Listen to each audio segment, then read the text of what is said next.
हरि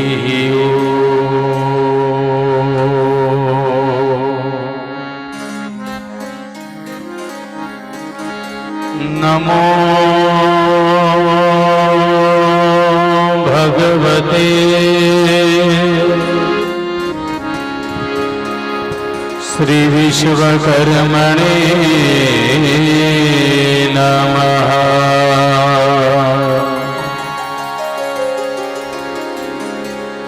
स्वस्ति श्री गणेशाय नमः।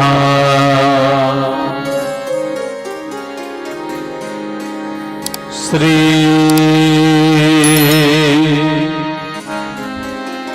सरस्वत्यै नमः।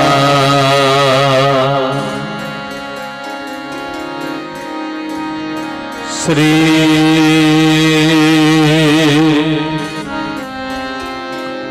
गुरुभ्यो नमः।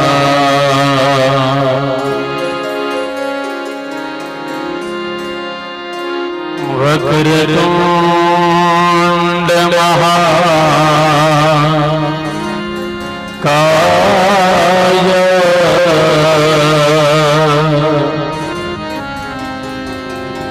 सूर्यकोटि समप्रभा।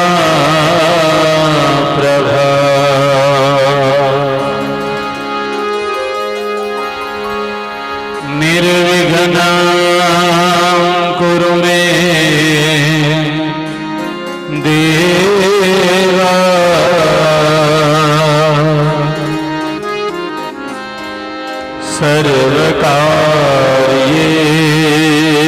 सर्वकार्येषु सर्वदा।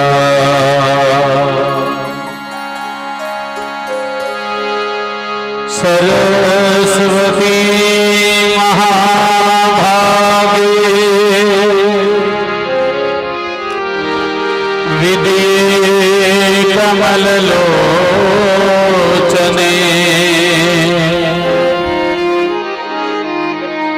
विद्यारूपे विशालक्षी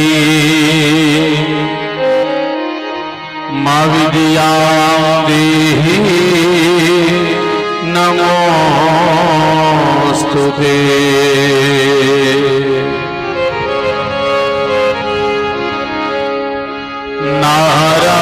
नारायणं नमस्कृत्य नरं चैव नरोत्तमं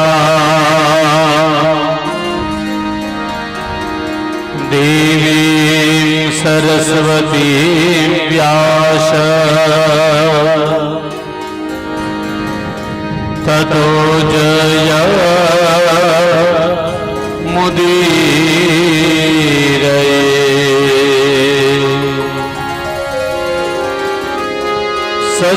सत्यज्ञान सुखस्वरूपममला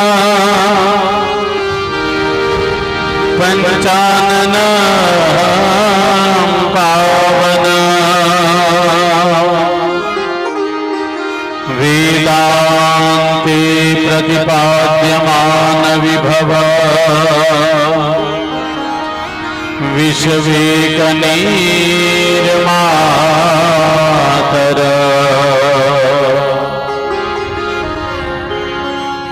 सर्वप्राणिमनोतरस्तपशवा सर्वात्मका सर्वदा वन्दे देवमहानिशं हृदिमुदा श्री विश्वकर्मा विदा।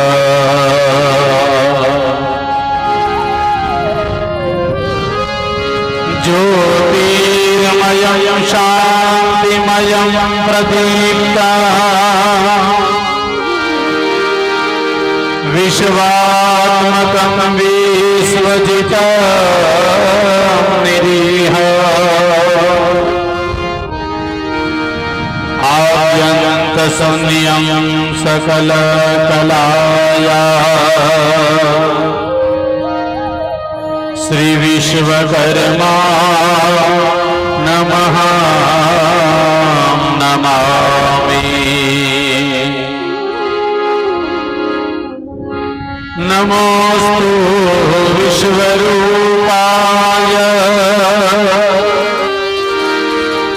विश्वरूपाय ते नमः।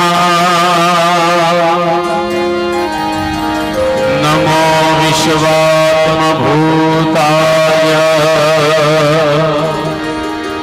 विश्वकर्मा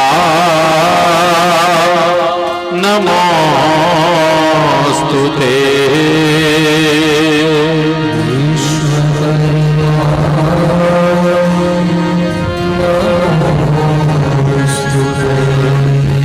बोलो श्री गजानन गणपति महाराज की।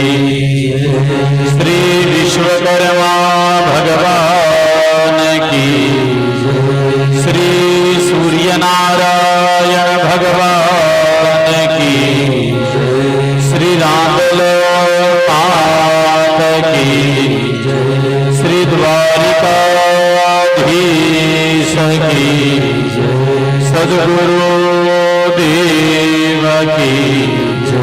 प्रेम से बोलिए नमः पार्वती पतये हर हर महादेव।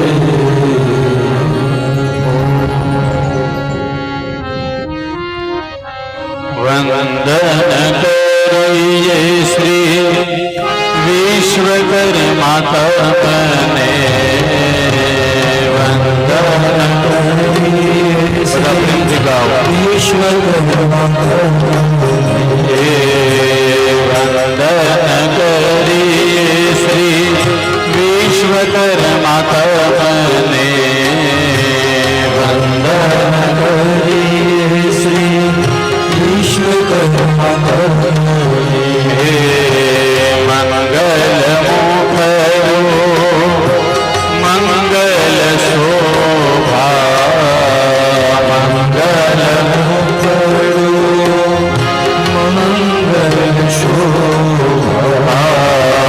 मंगल मुखरो मंगल शोभा। मंगल मुखरो मंगल शोभा। मंगल कांतिय रे। वंदन करिए श्री विश्वकर्मा तपने। वंदन करिए श्री विश्वकर्मा तपने।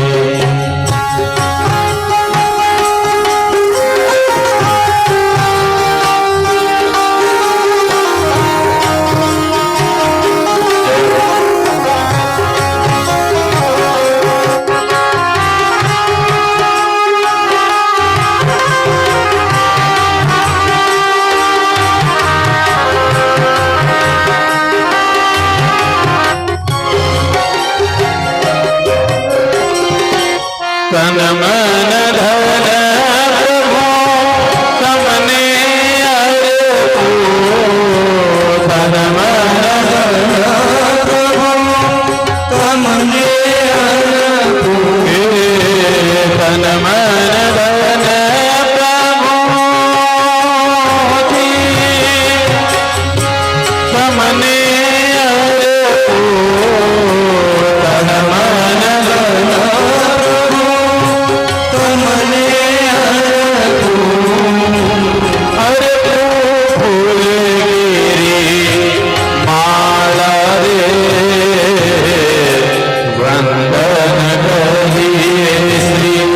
विश्वकर्मा तपने। श्री विश्वकर्मा तपने।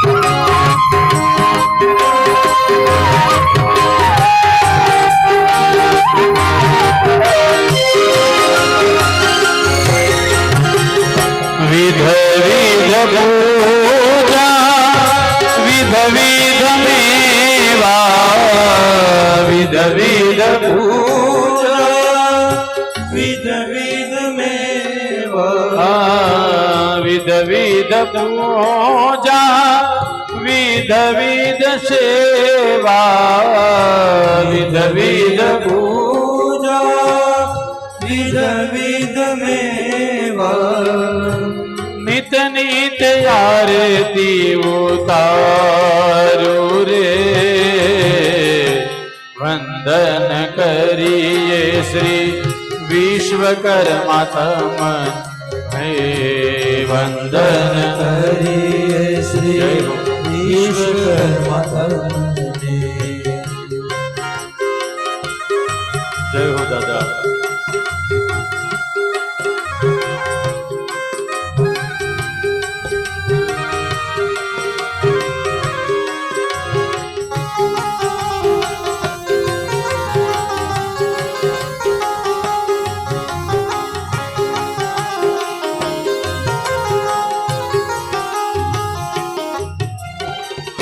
करुणा करीने प्रभु मंदिरे पधारो करुणा करीने प्रभु मंदिरे पधारो हे करुणा करीने प्रभु जी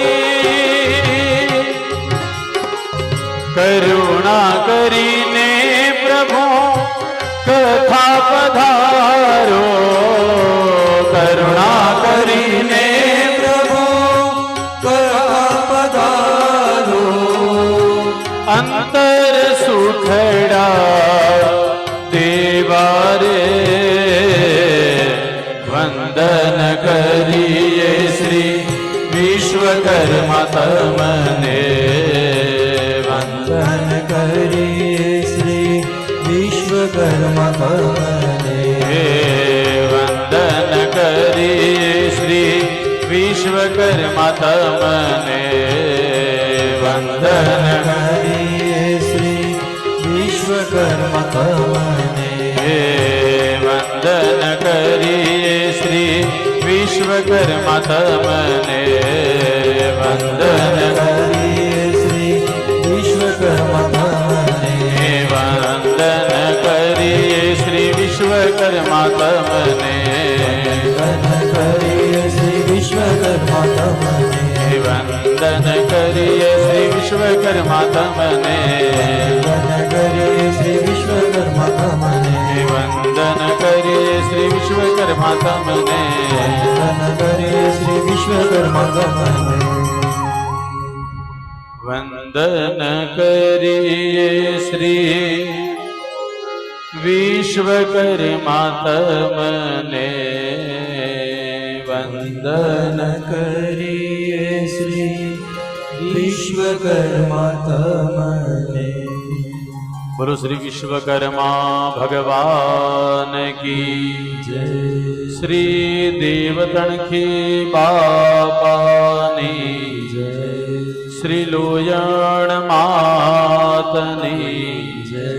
संत श्री मूलदास बापूनी जय। सद्गुरु देव की जय। विश्वकर्मा पुराण की जय। प्रेम से बोलिए नमः पार्वती पतये हर हर महादेव।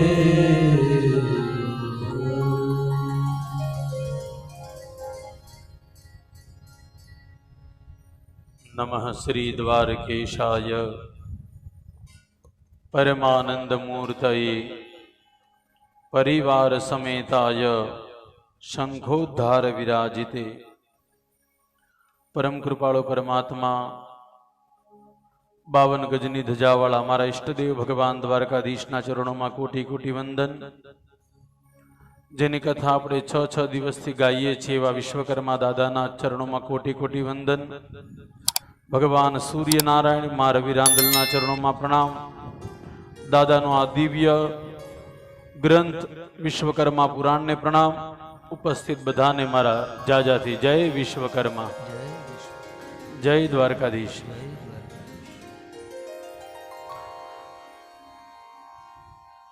આવું સમસ્ત પ્રગતિ મંડળ દ્વારા આયોજિત શ્રી વિશ્વકર્મા મહાપુરાણ આજે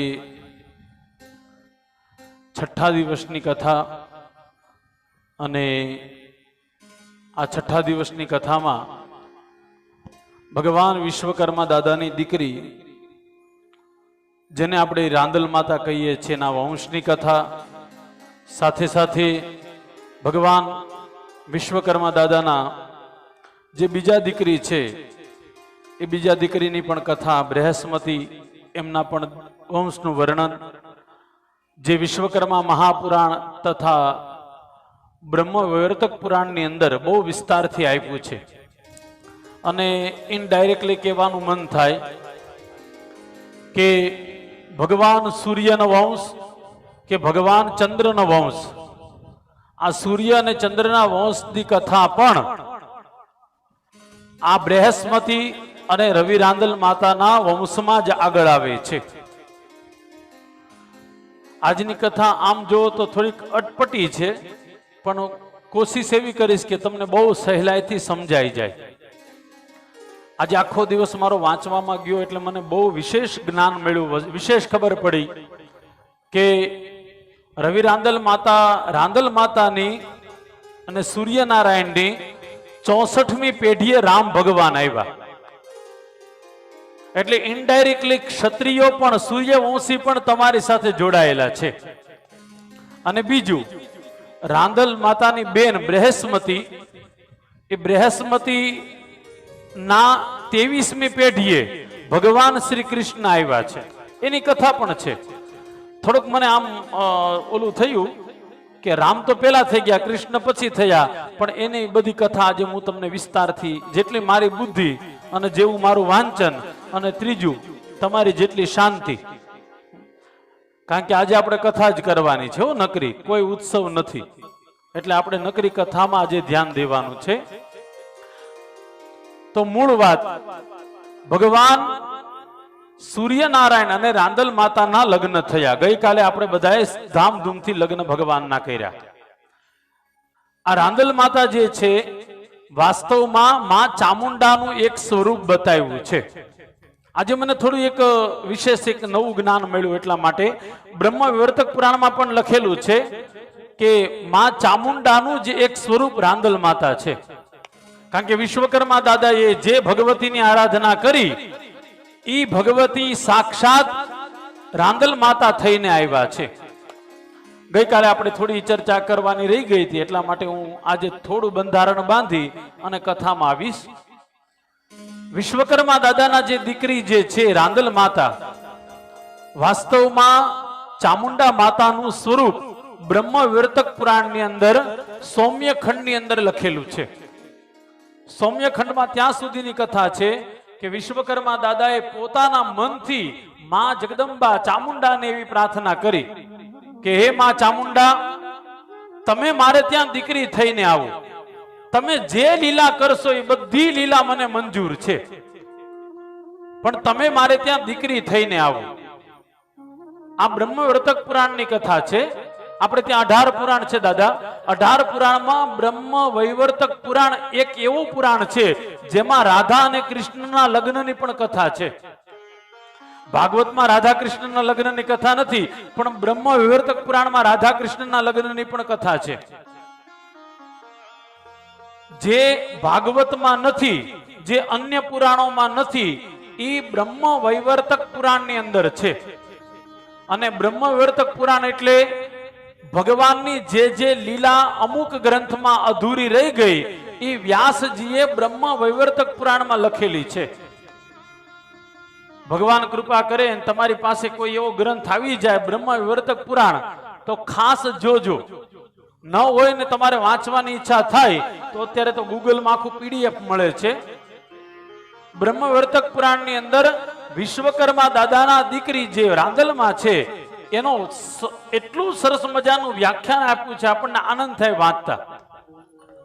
અને ઈ રાંદલમાં અને સૂર્ય ભગવાન થી 64મી પેઢીએ રામ ભગવાન થયા. આવું સ્પષ્ટ બ્રહ્મ વૈવર્તક પુરાણમાં લખેલું છે. અરે વર્તમાન સમયમાં પણ સાંભળજો, વર્તમાન સમયમાં પણ કેટલા કેટલા રાજા થયા ઈ બધી કથા પણ બ્રહ્મ વૈવર્તક પુરાણમાં, સૂર્યવંશમાં કેટલા રાજા થયા, ચંદ્રવંશમાં કેટલા રાજા થયા, ઈ બધી કથા આજથી 700 વર્ષ પહેલાની કથાઓ પણ બ્રહ્મ વૈવર્તક પુરાણમાં પાછળથી એડ કરવામાં આવી છે. કારણ કે આપણા ઈ સમયના જે વડીલો હતા એ વડીલોએ આપણા માટે ઘણી બધી સુવિધાઓ કરી છે.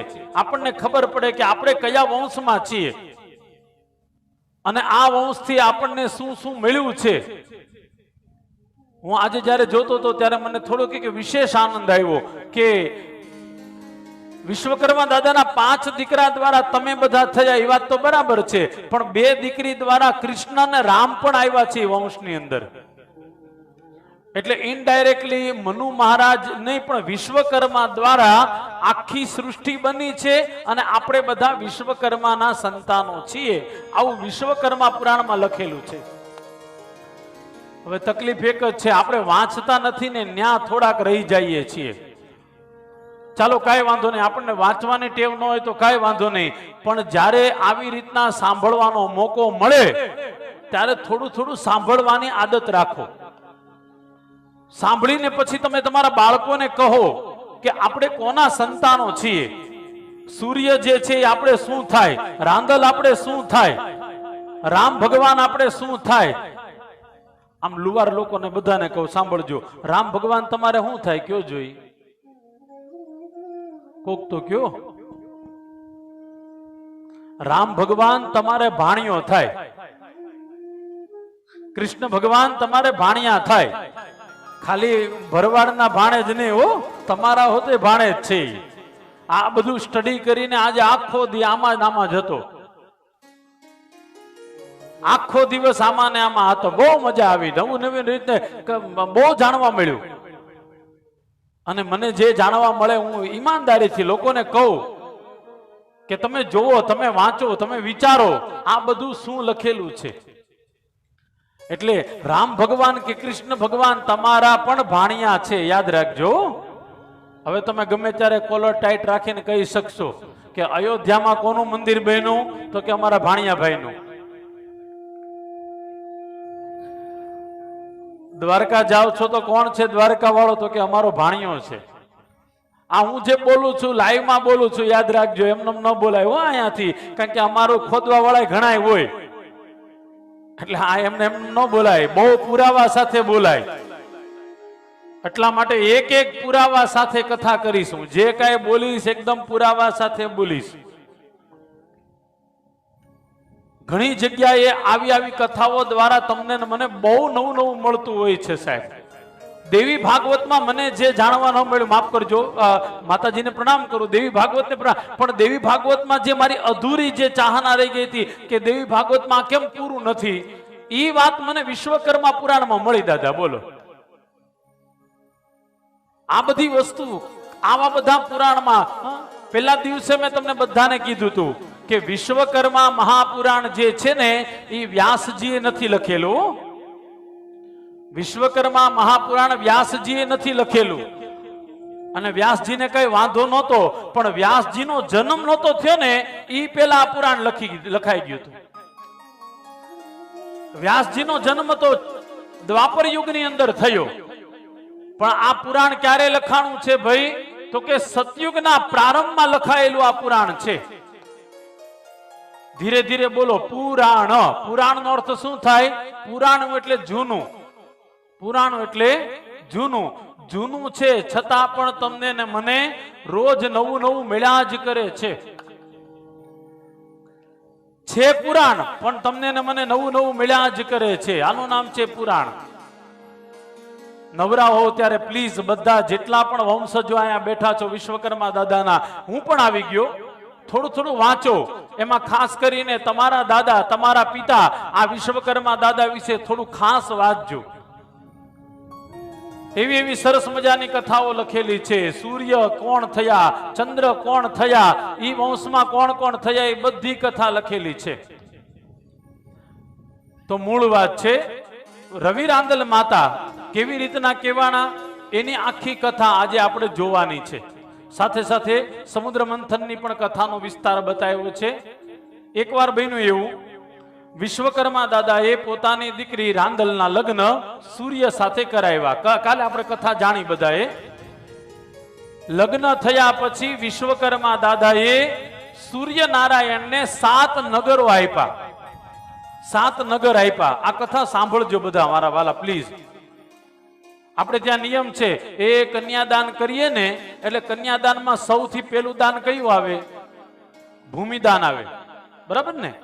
તો વિશ્વકર્મા દાદાએ રાંદલ માતાને અને સૂર્યનારાયણને ભૂમિદાનમાં 7 નગરો આપ્યા. આ 7 નગરમાં નર્મદાના દક્ષિણ ભાગથી લઈ અને સમુદ્રના કિનારા સુધી આ જે પટ છે ને, આ ભરૂચ થી લઈ, અરે માફ કરજો, અંકલેશ્વર થી લઈ અને આ મુંબઈ સુધી, આ બધું કોણે આપ્યું છે સૂર્યનારાયણને? તો કે વિશ્વકર્મા દાદાએ. વિશ્વકર્મા દાદાએ કીધું સૂર્યનારાયણને, રાંદલને કે લ્યો દેવી, હે દીકરી, હું તમને દાયજામાં આ 7 નગરો આપું છું અને 7 નગરોના નામ છે. વિશ્વકર્મા દાદાએ 7 નગરો આપ્યા. એમાં સૌથી પહેલું નામ છે સુરતનું, સૂર્યપુર. આ વિશ્વકર્મા દાદાએ રાંદલ માતાને કન્યાદાનમાં આપેલું છે હો. એટલે તમે તમારા માના ખોળામાં રહ્યો છો, યાદ રાખજો. બીજું, કરવીરપુર નામનું નગર વિશ્વકર્મા દાદાએ રાંદલ માતાને કન્યાદાનમાં આપ્યું. આ કરવીરપુર એટલે મને ખબર નથી એટલે એમાં નહીં જાઉં. ત્રીજું છે મુંબાપુર. મુંબાપુર એટલે મુંબઈ. મુંબાપુર એટલે મુંબઈ. ઈ પણ કોનું હતું? વિશ્વકર્મા દાદાનું. અને વિશ્વકર્મા દાદાએ રાંદલ માતાને દાયજામાં સૂર્યનારાયણ ભગવાનને આપ્યું છે. ત્યાર પછી છે વાસપુર. વાસપુર એટલે આજનું વાપી. આ વાપી જે છે ને, એનું ઓરિજિનલ નામ શું છે ભાઈ? વાસપુર. આ વાસપુર પણ વિશ્વકર્મા દાદાનું હતું અને વિશ્વકર્મા દાદાએ પોતાની દીકરી રાંદલ માતાને કન્યાદાનમાં આપ્યું. પાંચમું છે કારગપુર. કારગપુર એટલે કાલે મેં તમને બધાને કીધું તો મને પાકા પાયે ખબર નથી, પણ કદાચ આ કિમ 4 રસ્તા જે છે ને એ હોવું જોઈએ. આ મારું માનવું છે, આમાં ક્યાંય લખેલું નથી. ત્યાર પછી વચનાપુર. આ વચનાપુર જે છે એ વલસાડ, એ પાકા પાયે છે, મારી પાસે એનો પુરાવો છે. છઠ્ઠું છે ભિલ્લાપુર. એ પણ વિશ્વકર્મા દાદાએ પોતાની દીકરી રાંદલ માતાને ભૂમિદાનમાં આપ્યું છે. અને 7મું છે સૌમ્યપુર. આ સૌમ્યપુર જે છે એનો મને પુરાવો નથી મળ્યો, પણ આ 7 જે નગરો છે એ આ નગરો વિશ્વકર્મા દાદાએ પોતાની દીકરી રાંદલ માતાને દાયજામાં આપ્યું. હવે એક શ્લોક હું તમારા માટે સ્પેશિયલ લાવ્યો છું. વિશ્વકર્મા દાદા પોતે બોલ્યા છે કે હે બેટા, આ 7 નગરોમાં જે કોઈ વસવાટ કરશે અથવા જે કોઈ રહેશે ને, એ વ્યક્તિ કોઈ દી દુખી થશે નહીં. હવે તમે બધા સુરત વાળા છો, કેજો તમે લઈને આવ્યા ત્યારે હું લઈને આવ્યા હતા? અહીંયા કઈ લઈને આવ્યા હતા? અને આજે કેટલા સુખી છો? કૃપા કેવલ ને કેવલ વિશ્વકર્મા દાદાની. યાદ રાખજો, આ ભૂમિની તાકાત છે. હું પોતે મુંબઈ રહું છું, મને વ્યક્તિગત પૂછો, હું 1300 રૂપિયા લઈને મુંબઈ ગયો તો દાદા. આજે દ્વારકા વાળાની બહુ દયા છે મારી ઉપર. ઈ પણ વિશ્વકર્મા દાદાની ભૂમિ છે, રાંદલ માતાને દાયજામાં મળેલી છે. દીયતે યસ્ય દાનાની વિશ્વકર્મા મહાપ્રભો સંસ્કૃતેય સ્યમે કાલ સર્વસોમા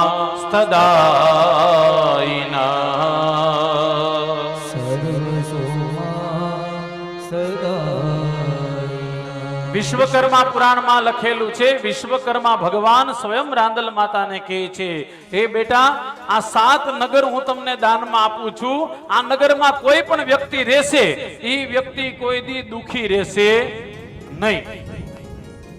આ 7 નગરમાં જે રહેતો હશે એ વ્યક્તિ કોઈ દી દુખી થાય ને. આ પછી આપણા લખણ હોય તો વાત અલગ છે હો. રાતે થઈને આપણે બાટલી પીવાની આદત હોય તો હાથે કરીને દુખી થાવ છો તમે, એમાં તમને કોઈ બચાવી ન શકે. સુખી થવું હોય તો હંમેશા યાદ રાખજો, જે ભૂમિમાં તમે રહ્યો છો એ ભૂમિને હંમેશા પ્રણામ કરો, એ ભૂમિને અનુરૂપ થઈને રહો. મેં એક વાત બીજી પણ વાંચી છે, જરાક મારે કહેવાય નહીં, અહીંથી કહું ને તો તમને એમ થાય કે ઓહો દાદા હાથે કરીને એના પેટમાં પાટું મારે છે. કહી દઉં તમે કહેતા હોય તો, પણ તમે પછી બંધ કરી દેવો, તકલીફ ઈ છે. કાંઈ નથી કેવું, લ્યો ને અમારો ધંધો ભાંગી જાય. અમે શું કામ કહી ભાઈ તમને? ના ના, સાચું હોય નહીં કેવું જોઈએ મારે. અહીંયા સ્પષ્ટ લખેલું છે, એટલા માટે વિશ્વકર્મા દાદા એમ કહે છે, આ ભૂમિ એટલી બધી પવિત્ર છે, આ ભૂમિની અંદર સ્વયં ભગવાન નારાયણે કોટી યજ્ઞ કરેલા છે. સાંભળજો, આ ભૂમિની અંદર કોટી યજ્ઞ થયેલા છે, એટલા માટે આ ભૂમિ કાયમ માટે જાગૃત છે. આ ભૂમિ કાયમ માટે જાગૃત છે. આ ભૂમિને કાયમ માટે પ્રણામ કરવા જોઈએ કે આ ભૂમિ ઓલરેડી પહેલેથી આ ભૂમિમાં બધી જગ્યાએ યજ્ઞ થયેલા છે. જ્યારે તાપી નદી નહોતી, સાંભળજો, તાપી નદી તો હમણાં એની કથા પણ આવશે એટલે હું ચોક્કસ કરીશ તમને. તાપી નદી નહોતી એ પહેલા આ ભૂમિ ઉપર ભગવાન વિષ્ણુએ વિશ્વજીત નામનો યજ્ઞ કરેલો હતો અહીંયા. અને વિશ્વજીત નામનો યજ્ઞ કર્યા પછી, સાંભળજો, આ કથા ખાસ સાંભળવા જેવી છે, મને બહુ ગમી એટલે તમને કહું છું.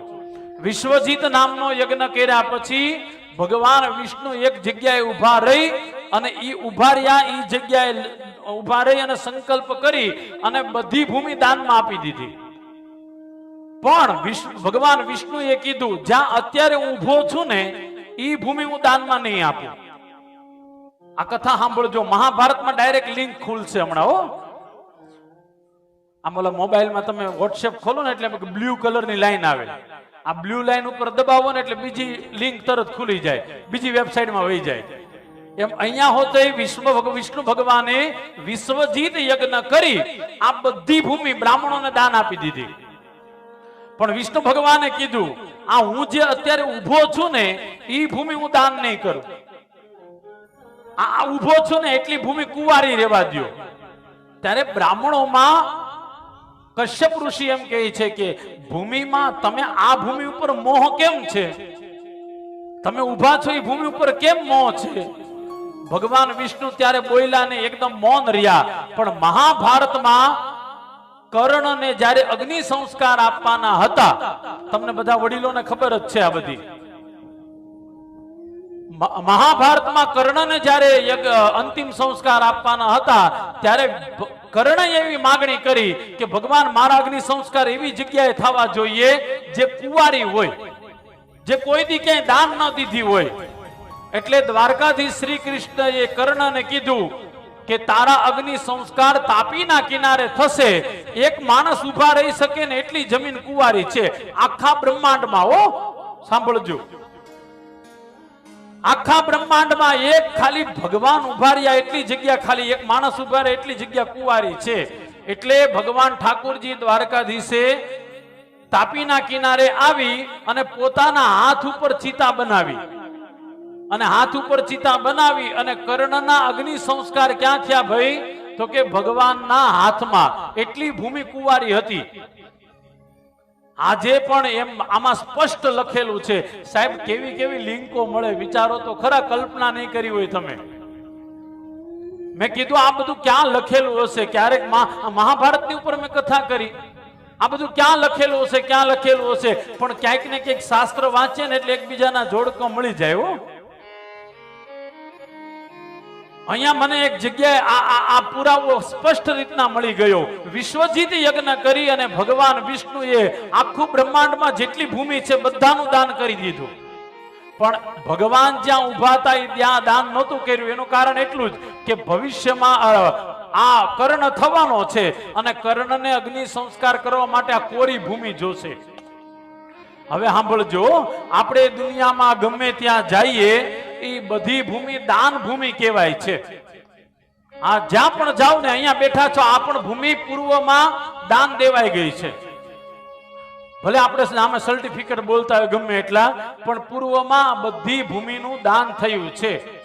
અને લખેલું છે આ ભૂમિના 3 વખત દાન થયા છે.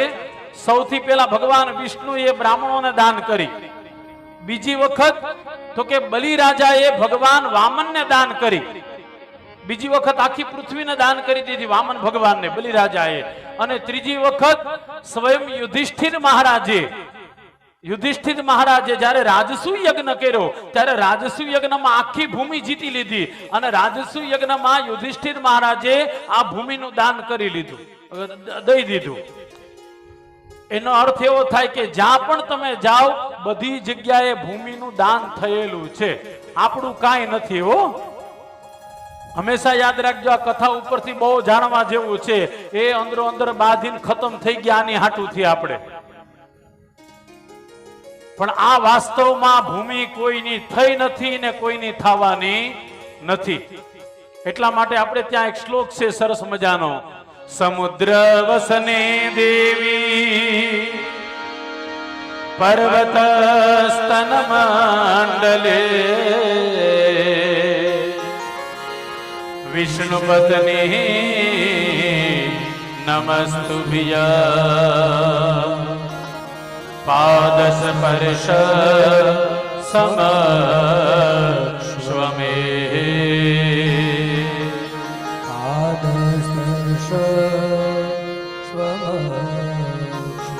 આપણી પૂજા પદ્ધતિમાં બતાવ્યું છે, સવારમાં ઉઠો ને, ઉઠી અને પૃથ્વી માતાને પ્રણામ કરો. કારણ કે આ પૃથ્વી કોઈ સામાન્ય નથી. આ પૃથ્વી જે છે એ વાસ્તવમાં ભગવાન વિષ્ણુની પત્ની છે. સમુદ્ર વસને દેવી પર્વત સ્તન મંડલે વિષ્ણુ પત્ની નમસ્તુભ્યમ. વિષ્ણુની પત્ની આ પૃથ્વી માતા છે. એટલા માટે આ પૃથ્વી માતાને ખાસ ઉઠીને પગે લાગવું જોઈએ. કારણ કે આપણે ચાલીએ છીએ, હરીએ છીએ, ફરીએ છીએ, મળમૂત્રનો ત્યાગ કરીએ છીએ. લંકા વિજયથી પરમ પૂજ્ય અને અતિશય મારા વાલા અમારા સીતારામ બાપુ પધારે છે. આપણે એમનું સ્વાગત કરીએ. બોલો શ્રી લંકા વિજય હનુમાનજી મહારાજ કી જય. સીતારામ રામ રામ સીતારામ રામ રામ સીતારામ રામ રામ સીતારામ રામ રામ સીતારામ રામ રામ સીતારામ રામ રામ સીતારામ રામ રામ સીતારામ રામ રામ.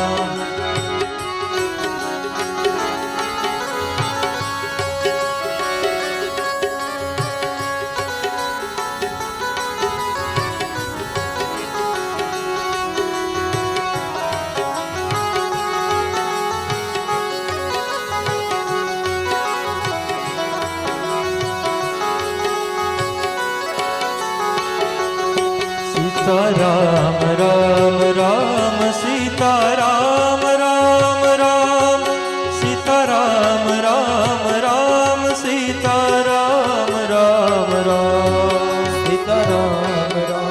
રામ સીતારામ રામ રામ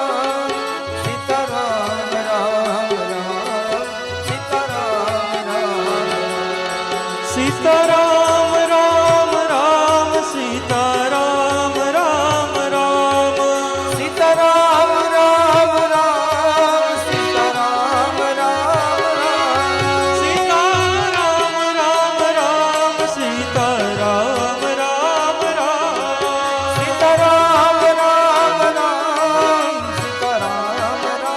રામ સીતારામ રામ રામ સીતારામ રામ રામ સીતારામ રામ રામ સીતારામ રામ રામ સીતારામ રામ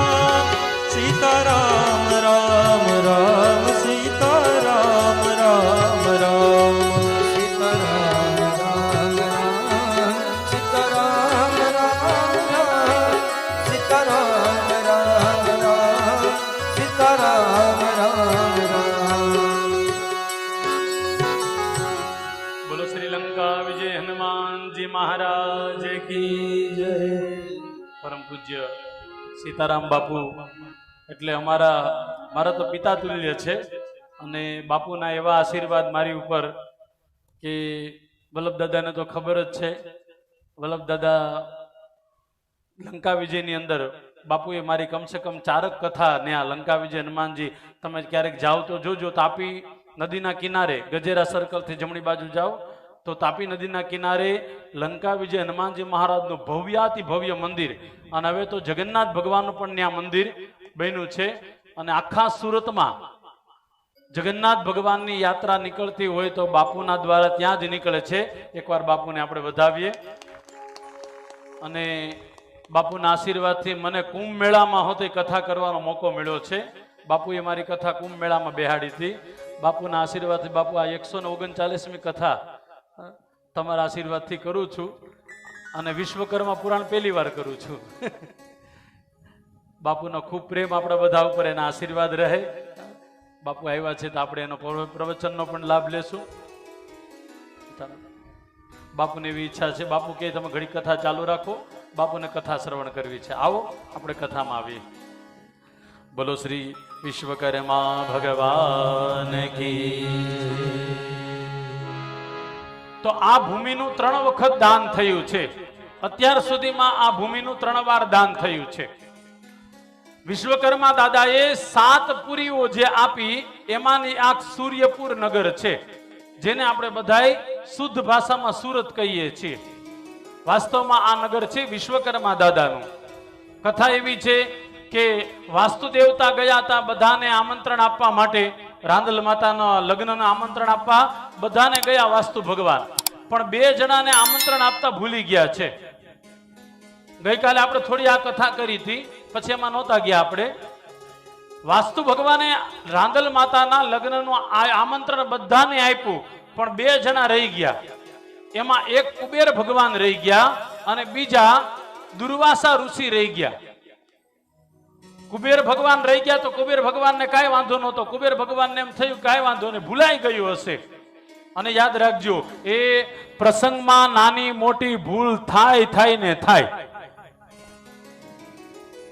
કુબેર ભગવાનને ખબર પડી કે મને આમંત્રણ નથી મળ્યું, પણ કઈક ભૂલ થઈ ગઈ હશે.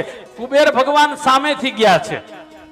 સામેથી ગયા એટલે બધાને વાલા લાગ્યા કુબેર ભગવાન. કુબેર ભગવાનને માનું જબરજસ્ત સ્વાગત કર્યું અને પછી કુબેર ભગવાને કીધું કાંઈ વાંધો નહીં, મને કંકોત્રી ન મળી તો કાંઈ વાંધો નહીં, પણ વિશ્વકર્મા દાદા તમારી દીકરી નથી, આ દીકરી અમારી પણ છે. એટલું કહી અને કુબેર ભગવાન લગ્નની અંદર સંમેલિત થઈ ગયા. પણ બીજાને આમંત્રણ નહોતું આપ્યું. એનું નામ છે દુર્વાસા ઋષિ. દુર્વાસા ઋષિએ જોયું બધા મોટા મોટા ઋષિ મુનિઓ ક્યાંક જાય છે. દુર્વાસા ઋષિ આંખ ખોલીને પૂછ્યું બધાને કે ભાઈ તમે બધા ક્યાં જાઓ છો? ત્યારે એક સાથે બધાએ કીધું કે વિશ્વકર્માની દીકરી રાંદલના લગ્નમાં અમે બધા જઈએ છીએ. દુર્વાસા ઋષિને એમ થયું બધાને આમંત્રણ આપ્યું, મને કેમ ન આપ્યું?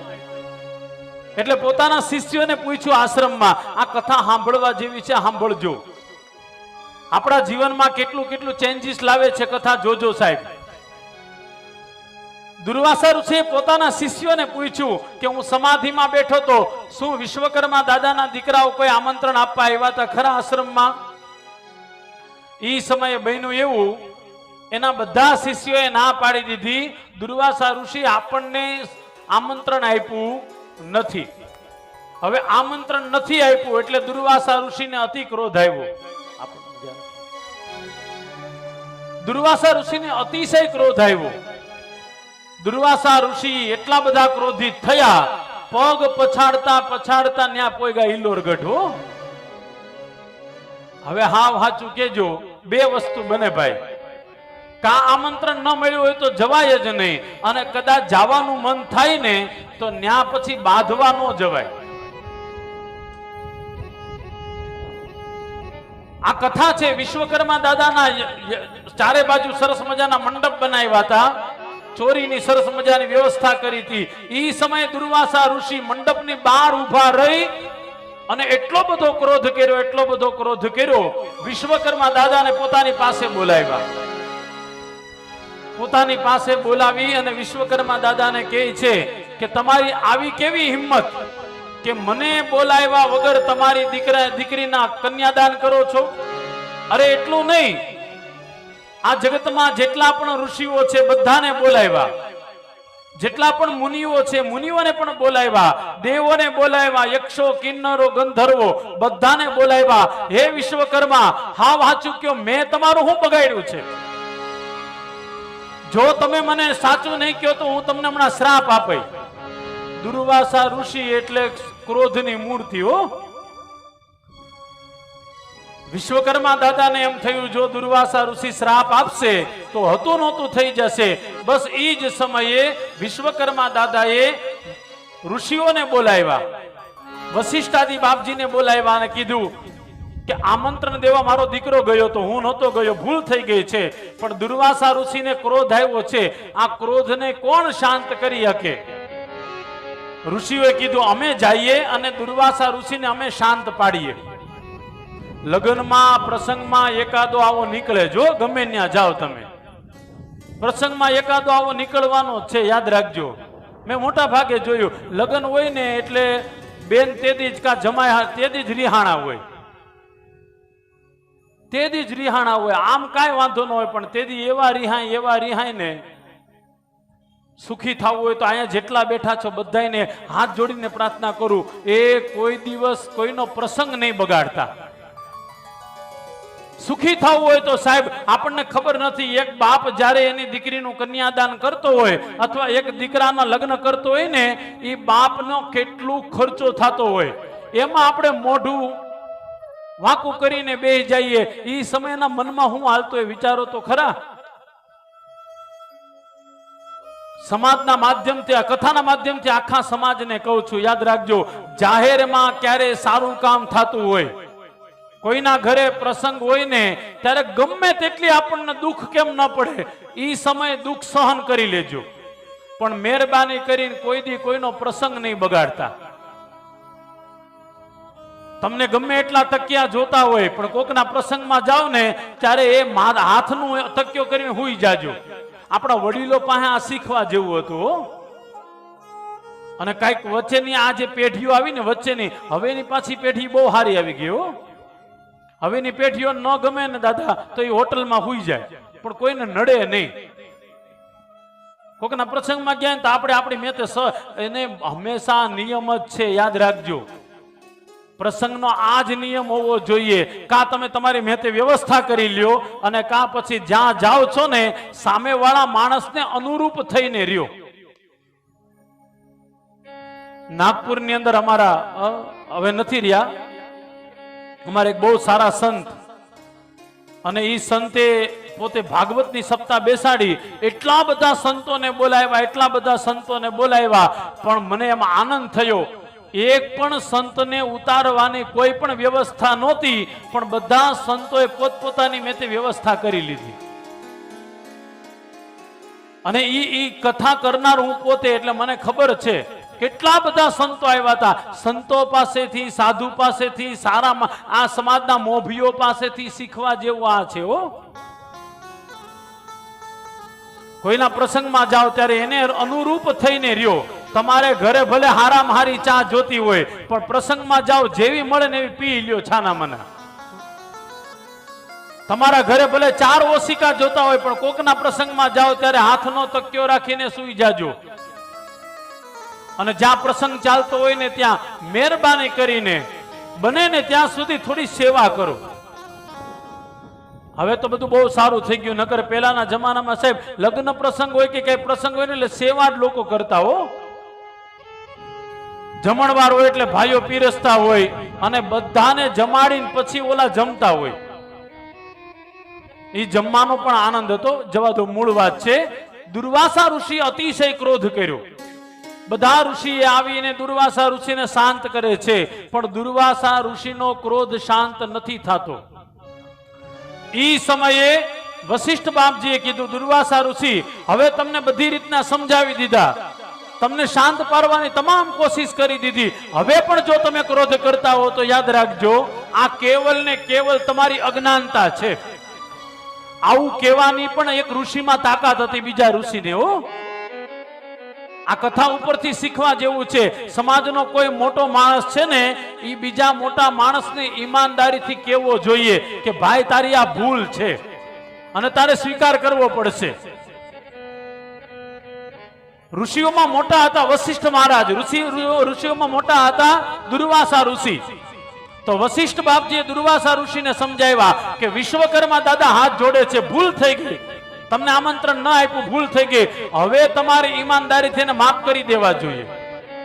અને હજી પણ જો તમારા મનમાં ખટકતું હોય તો માફ કરજો, આ તમારી કેવલ ને કેવલ અજ્ઞાનતા છે.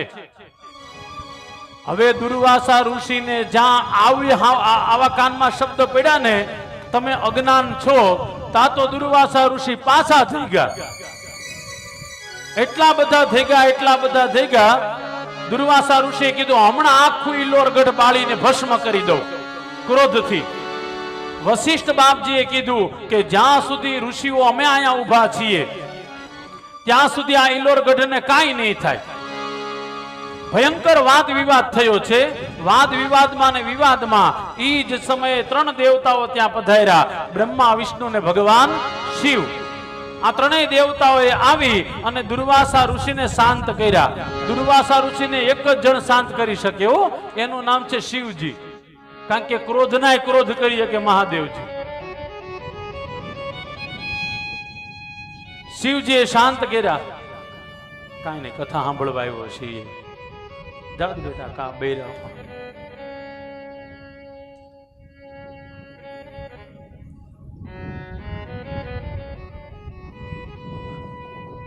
શિવજીએ આવીને દુર્વાસા ઋષિને શાંત કર્યા. ત્રિદેવે આવીને શાંત કર્યા. દુર્વાસા ઋષિને કીધું કે હે દુર્વાસા ઋષિ, વિશ્વકર્મા તમને પ્રણામ કરે છે, હવે ક્રોધ શાંત કરો.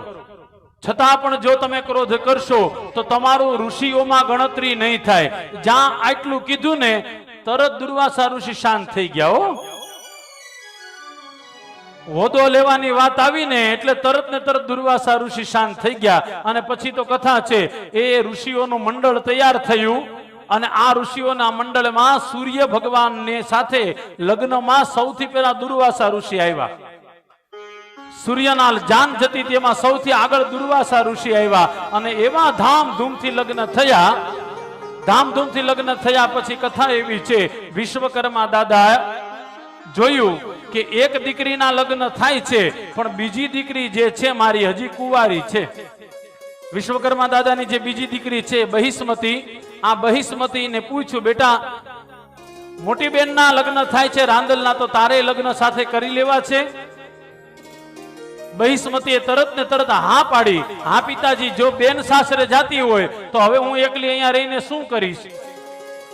કીધું ભાઈ, અમે સૂર્યનારાયણને રાંદલ માટે પસંદ કર્યા, પણ અમારી એવી ઈચ્છા છે, એટલા બધા રાજાઓ બેઠા છે, એટલા બધા ઋષિઓ બેઠા છે, હાથમાં માળા લઈ લે, તને જે ગમે એ મૂર્તિયાના ગળામાં તું માળા પહેરાવી દેજે. વિશ્વકર્મા દાદાની બીજી દીકરી બહિષ્મતી હાથમાં માળા લઈને નીકળી. મોટા મોટા ઋષિમુનિઓ બેઠા હતા, એની બાજુમાં અનેક રાજાઓ બેઠા હતા. બહિષ્મતી હાથમાં માળા લઈને નીકળી છે. બધાને જોતી જોતી જોતી જોતી અને છેલ્લે એવી કથા છે, આ બહિષ્મતી જે હતી એને પ્રિયવત નામના એક રાજાના ગળામાં માળા પહેરાવી. એટલે વિશ્વકર્મા દાદાની બીજી દીકરી બહિષ્મતીના ઘરવાળા કોણ છે? પ્રિયવત. અને આ પ્રિયવત જે છે એના વંશમાં આગળ જતા ભગવાન કૃષ્ણ આવ્યા. બહિષ્મતીની બીજી દીકરી, એના લગ્ન પ્રિયવત સાથે થયા. ભાગવતમાં પણ આની કથા છે, ભાગવતના 5મ સ્કંદની અંદર, વિશ્વકર્મા પુરાણમાં પણ આ કથા છે. ઈ પ્રિયવત અને બહિષ્મતીથી આગળ જતા 23મી પેઢીએ ભગવાન કૃષ્ણ આવ્યા. એટલા માટે સૂર્ય અને ચંદ્ર બંને વંશ તમારા દ્વારા જ આગળ ચાલે છે.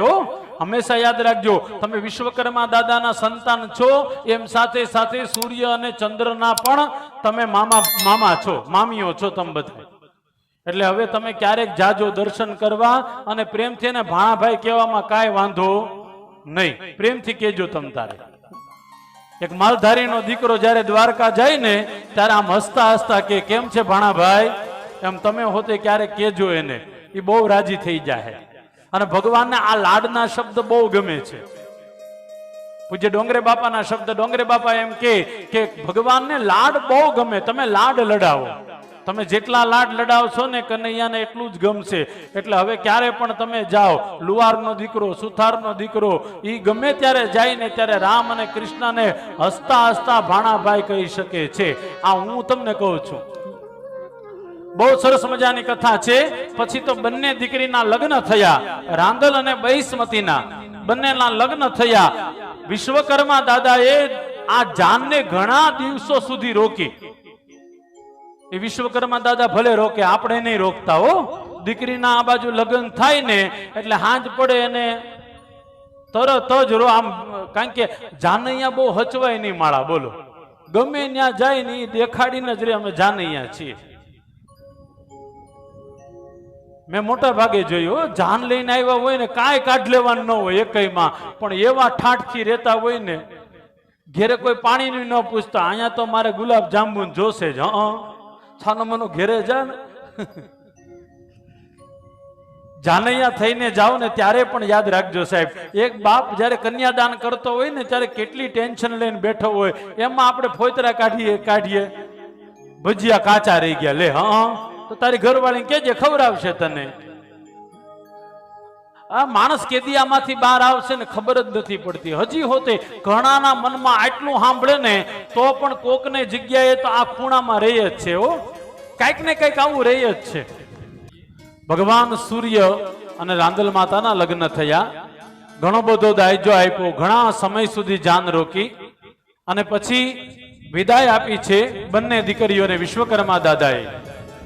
વિશ્વકર્મા મહાપુરાણમાં લખેલું, બંને દીકરીઓને વિદાય આપતા વિશ્વકર્મા દાદાએ બહુ સરસ મજાનો બોધ આપે છે બંને દીકરીઓને. વિશ્વકર્મા પુરાણમાં લખેલું છે, વિશ્વકર્મા દાદાએ કીધું બંને દીકરીઓને, આજથી તમે તમારા પતિની કાયમ માટે સેવા કરજો. તમારા પતિના મા બાપ ઈ જ તમારા મા બાપ છે.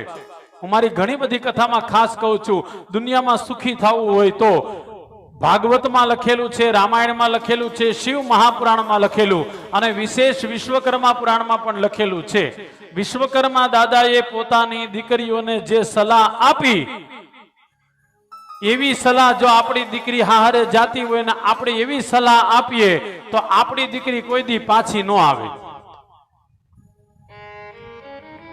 લખેલું છે વિશ્વકર્મા પુરાણમાં કે બેટા તમે જાઓ છો તમારા સસરાના ઘરે, તમારા પતિની કાયમ માટે સેવા કરજો.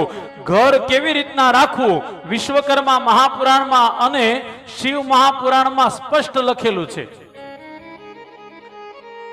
શિવ મહાપુરાણમાં હિમાલય પાર્વતીને જ્યારે વિદાય આપે છે અને રાંદલ માતાને જ્યારે સૂર્યનારાયણ વિદાય આપે છે, ઘણા બધા પ્રસંગો મળતા આવે છે. વિશ્વકર્માએ પોતાની બંને દીકરીઓને માથે હાથ ફેરવીને કીધું, બેટા સાસરે જાઓ છો, સાસરે જાઓ ત્યારે સસરાને સાસુને અનુરૂપ થઈ અને પોતાના પતિને અનુરૂપ થઈને રહેવાનું. બહુ સરસ મજાનો શ્લોક છે. દુનિયાની તમામ સ્ત્રીઓ પરિણા પછી એટલા નિયમ રાખવાના. યાદ રાખજો, જે બેનના લગ્ન બાકી હોય એના માટે પણ કથા છે, જેના તાજે તાજા લગ્ન થયા એની માટે પણ આ કથા છે. વિશ્વકર્મા દાદા કહે છે, હે દેવીઓ, હે દીકરીઓ, તમે સાસરે જાઓ છો એટલા નિયમ પાળજો. સાનંદમ સદનમ સુતાશ્ચ સુધિયા કાંતા પ્રિયા ભાષિણા આતિથ્યમ શિવ પૂજનમ પ્રતિદિન ધન્યો ગ્રહ સ્થાશ્રમ.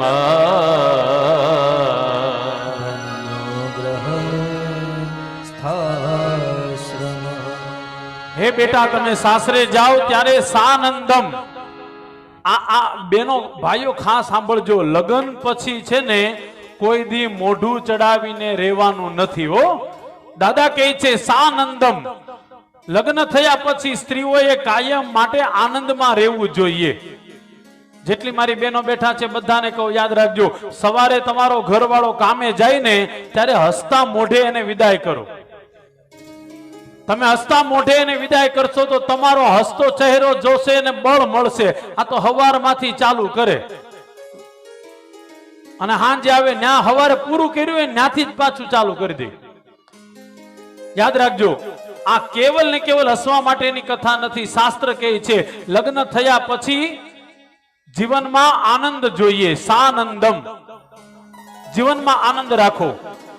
આજે મોટા ભાગની તકલીફ એક જ છે, લગ્ન થાય ને એટલે મોઢું ચડાવવાનું તરત ચાલુ થઈ જાય.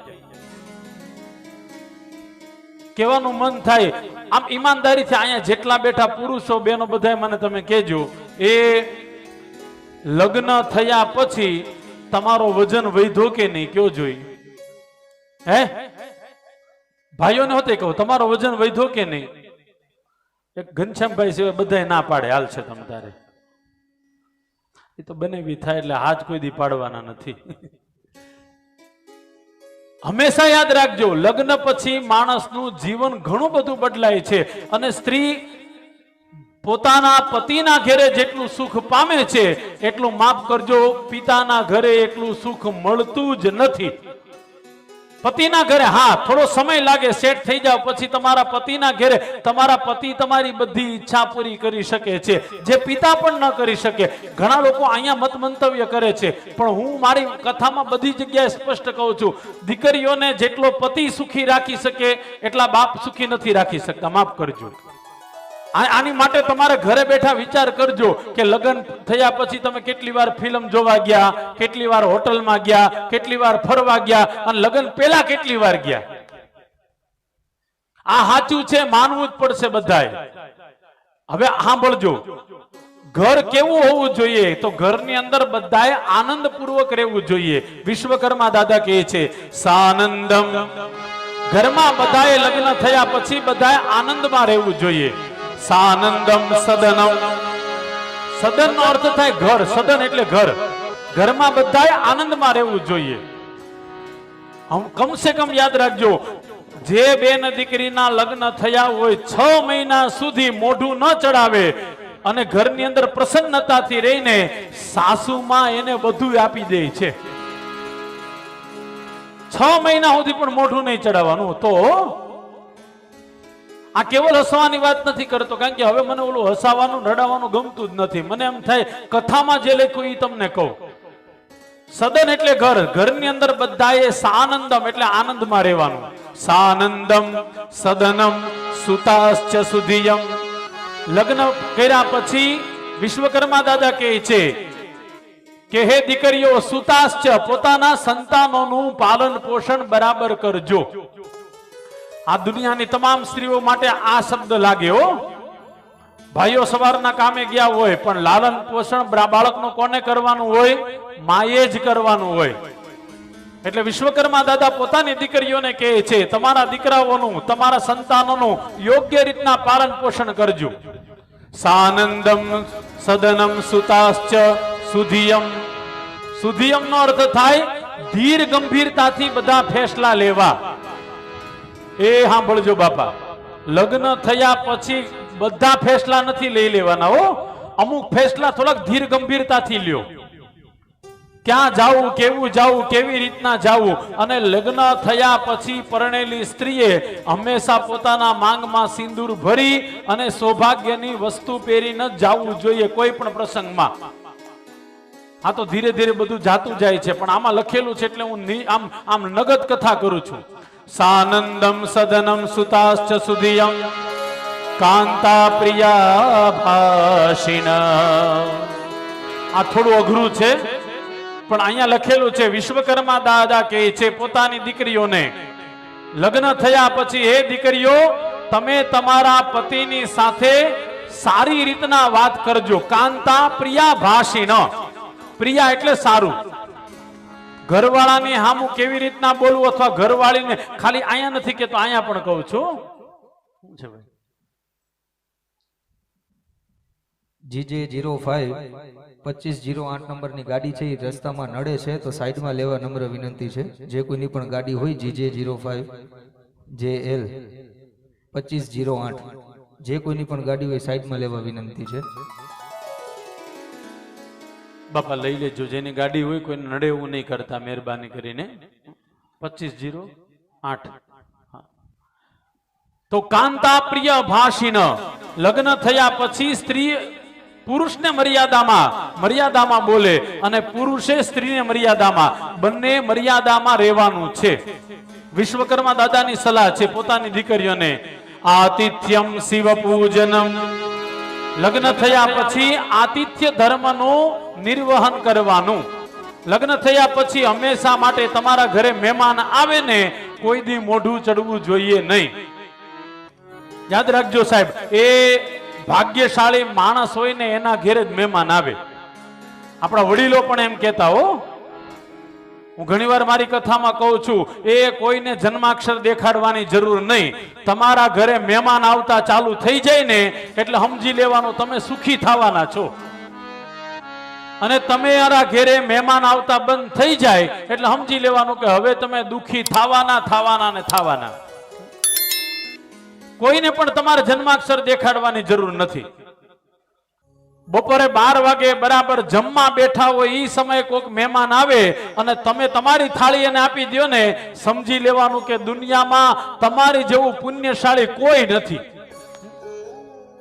શાસ્ત્ર તમને ને મને શીખવાડે, અતિથિ દેવો ભવ. દાદા પણ અહીંયા કહે છે આતિથ્યમ શિવ પૂજનમ. ઘણા લોકોને આ વાત નહીં ગમે, પણ લગ્ન થયા પછી સ્ત્રીએ કાયમ માટે શિવની પૂજા કરવી જોઈએ. સાંભળજો, આતિથ્યમ શિવ પૂજનમ પ્રતિદિનમ.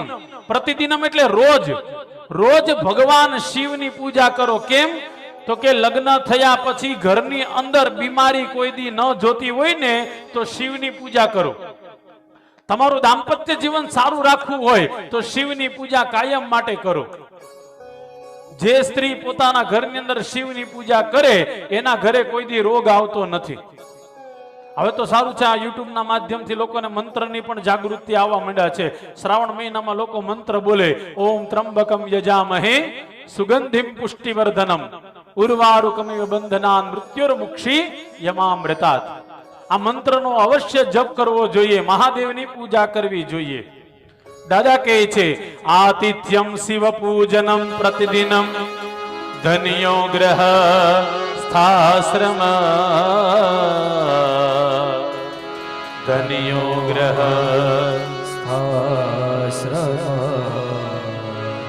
ધન્યો ગ્રહ સ્થાશ્રમ. ઈ પતિ પત્નીનું જીવન ધન્ય કહેવાય જેની ઘરની અંદર એટલી વસ્તુ થતી હોય. એ ઘરવાળો સાંજે કામેથી આવે ને એટલે પેલા એને લાઇટ બિલ નો આપી દેવું, પેલા એને બબલાને બાપાને પેલા જમવા દેવું, પછી લાઇટ બિલ આપજો. આજે મોટા મોટી તકલીફ છે, જમવા બેઠા હોય ત્યારે 4000 નું બિલ આવ્યું. લે, પણ આખો દી તું પડી હતી ઘરમાં, એસી ચાલુ તે રાખ્યું છે. જમતી વખતે મહેરબાની કરીને ઘરમાં બિલકુલ કંકાસ ન હોવો જોઈએ. અને એક મારા તરફથી વ્યક્તિગત, ડોંગરે બાપા પણ ઘણી વખત આ કહેતા, ડોંગરે બાપા હોતે, એ આખો દિવસ માણસ કામે જાય ને તો સાંજે પતિ પત્ની બાળકો બધા સાથે બેસીને જમો.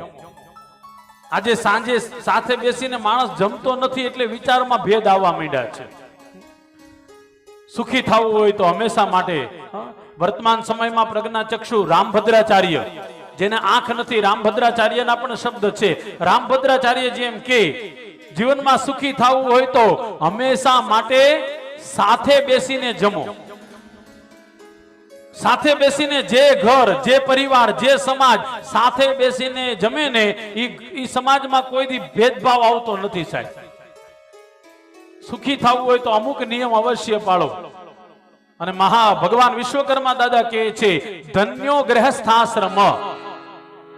મોટામાં મોટો આશ્રમ કયો ભાઈ? સંન્યાસાશ્રમ મોટો? સંન્યાસાશ્રમ નહીં હો, બાવા બની જવું એ કઈ મોટું નથી. ગ્રહસ્થી બનવું ને એ મોટું છે. હવે તમને એક સરસ મજાની વાત કહું. ઉપનિષદમાં એવું લખેલું છે, આ બધાય ભાઈઓ બહેનો ખાસ સાંભળજો. ઉપનિષદમાં એવું લખેલું છે, એક સાધુ સંત હાથમાં માળા લઈ 24 કલાક જપ કરે.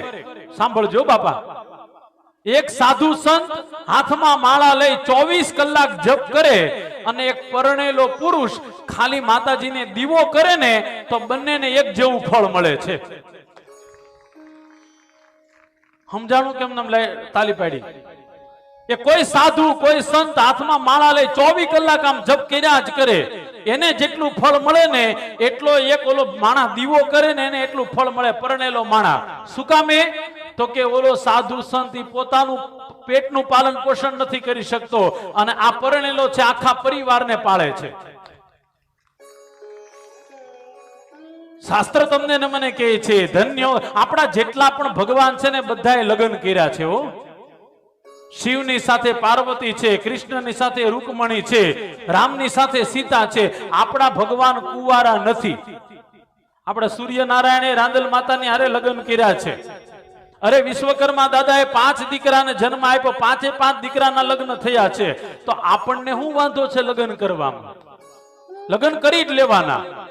અને ટાણાહાર લગ્ન કરવાનો ટાઈમ હોતો છે આપણે ત્યાં. હો, 25 વર્ષ થાય તો લગ્ન કરી લેવાના. હવેના છોકરાઓ એટલા ડાયા પ્લસ થઈ ગયા છે ને 35 વર્ષ સુધી બોલો દાદા પરણતા નથી. પછી કે અમે કેરિયર બનાવે. આ કેરિયરમાં ને કેરિયરમાં જોતો ખરા ખટારા જેવો થઈ ગયો. આ સત્ય વાત છે, માફ કરજો. આમ ઈમાનદારીથી હું તમને આંગળી ઊંચી રાખીને કહું છું. સાંભળજો બાપા, 35 વર્ષે તમે લગ્ન કરો, મને આમ ઈમાનદારીથી કહેજો, 35 વર્ષે તમે લગ્ન કરો પછી તમે એમ કહો કે અમારે 2-3 વર્ષ સુધી હજી સંતાન નથી જોતા, કારણ કે હવે તો બધા મન મુજબ જીવવા લાગ્યા છે. પછી 40 વર્ષ સુધી તમારે સંતાન ન થાય અને 40 વર્ષ પછી તમારે ત્યાં સંતાન થાય તો એ મોટું ક્યારે થાય? એ કમાતું ક્યારે થાય? તમે ગુજરી ગયા ત્યારે. આ વ્યવહારિક છે, યાદ રાખજો. 25 વર્ષે લગ્ન જેના થઈ ગયા એને 45 વર્ષનો બાળક, એ 45 વર્ષનો થાય તો એનો બાળક 20 વર્ષનો થઈ ગયો હોય. આપણા વડીલો ગાંડા નહોતા, આ બધા બેઠા. હો, 20 વર્ષે 18 વર્ષે લગ્ન કરી લેતા હતા. એટલે વિચાર કરતા 38 વર્ષ કે 40 વર્ષના થાય ને તો અમારે કંઠોતર જેવો દીકરો થઈ જાય અને 60 વર્ષે નિવૃત્ત થઈ જતા હતા. અત્યારે મોટામાં મોટી તકલીફ એક આવી છે, લોકો નિવૃત્ત થવામાં માનતા જ નથી. એનું કારણ હું સંતાન મોડેથી કરે છે. અને આ બીમારી હજી અહીંયા ઓછી આવી છે. આ બીમારી હજી અહીંયા અમારી બાજુ આ બીમારી બહુ વધી ગઈ છે. દાદા પરમ દિવસે તમને કીધું તો 2 બીમારી અમારે ત્યાં છે. એક તો અત્યારે બધાને 2 લગ્ન કરવા, એકમાં તો મેળ આવતો જ નથી. બધે ઘરે ઘરે અમારે આ તકલીફ અત્યારે જોવા મળે છે. અને ક્યારેક ક્યારેક આમ હૃદય ઉપર હાથ રાખીને કહું દાદા, મેં છેલ્લા 3 વર્ષમાં જેટલા લગ્ન એટેન્ડ નથી કર્યા ને એની કરતા વધારે ડિવોર્સ જોયા છે. એક જ વાત નહીં ફાવે લે. આ તારી માન તારી દાદી માં ને એ એકને એક ઘરમાં પડ્યા રહ્યા, કોઈ દી મનમાં વિચાર ન કર્યો કે મારે છૂટા છેડા લેવા. આ 2 જગ્યાએ કહું, પુરુષને કહું છું, સ્ત્રીઓને પણ કહું છું. યાદ રાખજો, એ ટાણાહાર લગ્ન થાય, ટાણાસર આપણે ત્યાં સંતાન થાય અને ઈ બાળક, માફ કરજો, ઈ બાળકમાં બુદ્ધિ પણ સારી આવે. ઘણી વખત રમૂજમાં કહું છું, એક વખત હું મુંબઈમાં મારા ઘરે બેઠો હતો, એક હાવ નાની અમથી કન્યા મારી ન્યાય આવી હતી. હાવ નાની અમથી. મને કે દાદા મારા જન્માક્ષર જોવો તો આની યારે મળે છે કે નહીં? એ નાની અમથી કન્યાની ઉંમર હતી 42 વર્ષની. 42 વર્ષની આવી કુંડલી લઈને, દાદા મળે છે કે નહીં? મેં કીધું બેન 8 વર્ષ ખમી જાને તો આ પરણવાનું મૂકને બાપ, 50 વર્ષ હમણાં થઈ જાય. 42 વર્ષે લગ્ન કરો તોય તમારે કુંડાળા મેળવવા શરમ આવી જોઈએ તમને. 42 વર્ષે કુંડાળા ન મેળવવાના હોય, મળે એની યાર લગ્ન કરી લેવાના હોય. અને આપણું શાસ્ત્ર પણ કહે છે, આ જેટલા બેઠા બધાને કહું સાંભળજો, એ 26 વર્ષે મંગળ હોતે નડતો બંધ થઈ જાય. હો, પછી હોતે મંગળ કરી કરી કરી આ બધું નવું એવું લાવ્યા છો ને વાત જવા દો. હું ના નથી પાડતો, ગ્રહ એનું કામ કરે, પણ ગ્રહની પણ એક અવધિ હોય. 26 વર્ષ પછી કોઈ દી મંગળ પણ નડતો નથી અને 27મા વર્ષે શનિ પણ વયો જાય છે. અને પછી આપણે હખણા ન રહી, હજી તો મારે કેરિયર બનાવવાનું. પછી કે ઓલી પેલી જે હતી ને બહુ સારી હતી, એ પેલી ને 2 દીકરા થઈ ગયા હોય. માફ કરજો, દાદાના શબ્દ છે, ધન્યો ગ્રહસ્થાશ્રમ. ગ્રહસ્થ ધર્મ છે સૌથી શ્રેષ્ઠમાં શ્રેષ્ઠ ધર્મ છે. હજી એક વાર કહું, એ સમય આવે એટલે છોકરા છોકરીઓને પરણાવી દ્યો, પરણાવી દેવા જ જોઈએ. હવે એક એક ઇંચનું જોવા જાય, હો અમારથી 1 ઇંચ નાનો છે આ છોકરો, અથવા 1 ઇંચ આમ નાનો દેખાય છે, બાપા મૂકો નહીં. હવે કેટલુંક આમાં નામાં આપણે રહી જાહું, કાળો છે ને ધોળો છે ને પછી બધા. મૂળ વાત છે, સુખી થવું હોય તો સમયસર લગ્ન કરો. જે સમાજમાં સમયસર લગ્ન નથી થતા, આવા વાળી પેઢીઓ બહુ ખતરનાક થાય છે. આ શબ્દ યાદ રાખજો. આથી 10 વર્ષ પહેલા મેં અમુક શબ્દ કીધા હતા, આજે અમને જોવા મળે છે સમાજમાં. અને હજી 10 વર્ષ પછી એવી એવી પેઢીઓ આવવાની છે ને, એ લગ્નમાં માનશે જ નહીં. એ ખાલી એવું જ સમજ છે કે સ્ત્રી અને પુરુષ હારે રહે એટલે લગ્ન જ કહેવાય, એમ જ માનવાના. જોજો. અને વેસ્ટર્ન કલ્ચર ધીરે ધીરે અહીંયા આવતું જાય છે.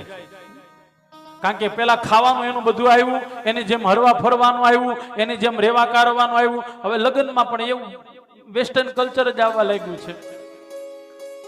મૂળ વાત છે, વિશ્વકર્મા દાદાએ પોતાની બંને દીકરીઓને, બહિષ્મતી અને રાંદલને યોગ્ય સલાહ આપી છે. દીકરી જ્યારે સાસરે જાય ત્યારે બાપે અને માએ યોગ્ય સલાહ આપવી જોઈએ. હું ઘણીવાર મારી કથામાં કહું છું, એ દીકરાને એની માં ચડાવતી બંધ થઈ જાય અને દીકરીને એની માં ચડાવતી બંધ થઈ જાય એટલે છૂટાછેડા થાય નહીં. દીકરીને એની માં ચડાવી ન જોઈએ, દીકરાને એની માં ન ચડાવે. બસ એ બેનો હાઈલા જ જાહે. તમે એને ચડાવો માં, મહેરબાની કરી. આ તો તકલીફ એ થઈ, હારે જાય ને ત્યારે જ મોબાઈલ આપે, બટા કઈ તકલીફ પડે ફોન કરજે. લે કોઈને ખોટું લાગે તો માફ કરજો, પણ જે સત્ય છે એ સ્વીકારવું પડશે, નકર આગળ જતા આપણે બધા દુખી થવાના છીએ. આમાં હું આવી ગયો, તમે આવી ગયા, કારણ કે અમારી ને સંતાનો તો છે જ. તે સમજદારી બહુ જરૂરી છે જીવનમાં. જીવો ત્યાં સુધી. હમણાં આપણા ગુજરાત ગાડીયરના જે મનોજભાઈ સાહેબ, આપણને ખબર નથી, માણસે એવા શબ્દ બોલ્યા છે, કદાચ તમારો સમાજ જાગે કે ન જાગે મને ખબર નહીં, પણ આવા માણસોની જરૂર છે સમાજમાં. આ સાચું કેવા વાળા માણસ જો નહીં હોય ને તો સમાજ તૂટી જાય. ક્યારેક ક્યારેક ઈમાનદારીથી જોજો, સુરતમાં તમારા સમાજની વાડી છે નથી ને, તો હવે એની માટે તમારે કેવા પગલા લેવા જોઈએ. પણ એક વાત મને ઓછું ઓલું લાગ્યું, ખાલી વડીલોએ નથી કરવાનું, યુવાનોએ કરવાનું. વડીલોએ તો બહુ કરી લીધું છે. ચોટીલામાં આવી હારી વાડી બનાવી છે, એની જેટલું પરિશ્રમ થતો નથી કરે. હવે આ તમે બધા સંગઠિત થાવ. દ્વારકાધીશની કૃપાથી મુંબઈમાં અવધીચ બ્રાહ્મણ સમાજમાં હું યુવા પાંખનો પ્રમુખ છું. હું પ્રમુખ બન્યા પછી મેં નાના વડીલોને કીધું કે હવે તમે આ બધું મૂકી દો અને અમને આપી દો. કારણ કે તમારી તકલીફ એ છે મૂકતા નથી, તમે મૂકી દો ને હવે આપી દો. તમે આપી દેહો એટલે આફોડા બધા સીધા થાય. છેલ્લા 2-5 વર્ષથી મને બહુ ગમે છે, લોકો અમારી વાતો માને છે અને એટલા માટે અમે ઈ સમાજને ખૂબ આગળ લેતા. અમે પોતે એમ કહીએ, વર્ષમાં 2 આયોજન એવા કરો કે આપણો આખો સમાજ ભેગો થવો જોઈએ. એની માટે ઘરના હોતે રૂપિયા કદાચ ખર્ચવા પડે તો ખર્ચજો. કારણ કે સંઘે શક્તિ કલો યુગે, કળયુગની અંદર જેટલા તમે સાથે રહેશો ને એટલા વધારે સુખી થાવ. મનોજભાઈ જે બોલીને ગયા છે બહુ માર્મિક શબ્દ છે, યાદ રાખજો. આવા માણસો જ્યારે બોલતા હોય ને વાતની નોંધ લ્યો. અને આ આપણા સમાજને, આપણા એટલે હું તમારા સમાજ માટે એવું કઈ નહીં હો. તમ તારે સમાજ બધા સરખા છે, પણ આપણા સમાજની વાડી હોવી જોઈએ. આપણા સમાજમાં એવી વ્યવસ્થા હોવી જોઈએ. કોઈ બેન દીકરી ભણે એવી છે, એના બાપની પાસે પૈસા નથી, તો આપણા સમાજના મોભીઓ માણસો એને ભણાવી દેવી જોઈએ. એકાદી કથા એની માટે કરો કે અમારા સમાજની વાડી બને. અમારા સમાજમાં કોઈ બેન દીકરી ભણ્યા વગરની રહેતી, એની માટે ભણવા માટે કથા કરો. અને રાહુલભાઈ ઈમાનદારીથી કહે છે, એ દિવસે રાહુલભાઈ 51,000 રૂપિયા આપશે તમ તારે. અને હા, હું બોલું પાછો એટલું પાળું છું, આ દ્વારકા વાળાની દયા છે. મને ન બોલાવ, કાંઈ નહીં, તમ તારે કરજો, સારું કરજો. 5100 રૂપિયા 11000 રૂપિયા આપીને આપણે ખેસ ઓઢી લઈએ છીએ તો હારવાર બીજી હોતી જવાબદારી છે આપણી. હો, ખાલી 11000 અટકી નહીં જાતા, હજી આગળ ઘણું બધું કરવાનું છે. અને સમાજમાં કોઈ મોભી વ્યક્તિ, કોઈ યુવાન વ્યક્તિ તમારી પાસે આવે કે આપણે વાડી બનાવી છે, તેથી મોઢું કાળું બિલકુલ નહીં કરતા, દેજો અને ઉદાર હાથે દેજો. ભગવાને તમને આપ્યું હોય તો સમાજ માટે થોડું વાપરતા શીખો. આપ્યું હોય તો ચોક્કસ, હા, વ્યાજે લાવીને આપવાની જરૂર નથી. હો, નાના નાના માણસો માટે, નાના માણસો શરીરથી આમ ખર્ચાવવું જોઈએ. પણ ભગવાને આપ્યું હોય, અને વડીલોને કહો, હવે તમે ધીરે ધીરે છૂટા થાવ, યુવાનોને આપો, યુવાનોને સોંપી દો, હવે આ બધું તમારે કરવાનું છે. અને ઈ કરશે જ. એની પાસે એક નવી ટેકનોલોજી છે, બેઠા બેઠા ઘણું કામ કરી શકે છે. જવા દો, પણ મૂળ વાત છે, વિશ્વકર્મા દાદાએ પોતાની બંને દીકરીઓને વળાવી છે. રાંદલ માતાને લઈને સૂર્ય ભગવાન લોકની અંદર આવ્યા છે. બંનેનો દિવ્ય દાંપત્ય જીવન બતાવ્યું. પતિ પત્નીના લગ્ન થયા પછી એવું સરસ મજાનું રાંદલ માતાનું દિવ્ય દાંપત્ય જીવન છે. સમય ગયો, જેમ જેમ સમય ગયો, રાંદલ માતાને ત્યાં એક પુત્રનો જન્મ થયો. મનુ એટલે વિશ્વકર્મા દાદાના મોટા દીકરા મનુ મહારાજે સ્વયમે આવી અને એનું નામકરણ સંસ્કાર કર્યું. એનું નામ પણ મનુ જ રાખ્યું. સૂર્યનારાયણના સૌથી મોટા દીકરા, એનું નામ પડ્યું મનુ મહારાજ. થોડા સમય ગયા પછી સૂર્ય અને રાંદલ દ્વારા એક દીકરા અને દીકરીનું જોડલાનો જન્મ થયો, જેને આપણે યમ ભગવાન અને યમુના કહીએ છીએ. એકવાર જય જયકાર કરો.